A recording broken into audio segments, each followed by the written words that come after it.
common vernacular back in the day was know your avatar, right?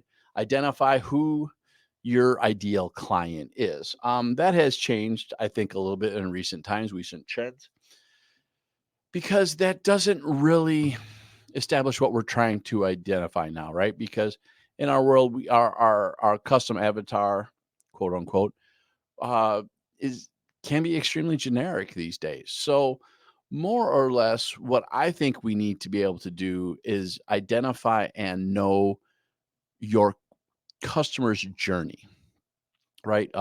Russell Brunson, he teaches a lot of good lead generation classes. He talks about knowing that customer journey in great detail. I would always recommend watching him and following him because I think he does a great job with this. But we need to know, you know, how did we get them? What were the pain? What were the pain points? What were the benefits? What was the rewards that they got here for that? What are they looking for? What are they looking to solve? What are they looking to do better in?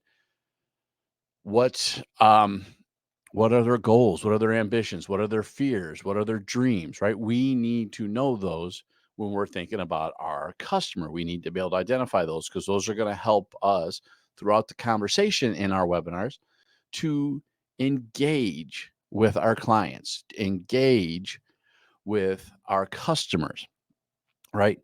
So the reason we need to know that customer journey is one, when we're building our titles or we're building this specific webinar, we're hitting the right points. We're talking about the right things. We're trying to think of the end in mind when we are building the webinar. And that end is in mind because we're trying to satisfy something, solving a pain point or helping them chase their dream. But it also is going to help us when we are talking to them like we're talking now to you guys. It's going to help us understand and interact and communicate with them at their truest moment, at their truest point in time. It also matters because if you're going to build content for your webinar, you need to know what you're going to talk about, right? Instead of we're just trying to attract these people, what are we trying to attract? How are we trying to attract it? What are we trying to give them, right? So knowing that avatar, quote unquote avatar customer journey is going to be the very first step that we need to do for that. And we're going to see that when we start talking about the interaction part. That's going to help us. The next part we need to think about is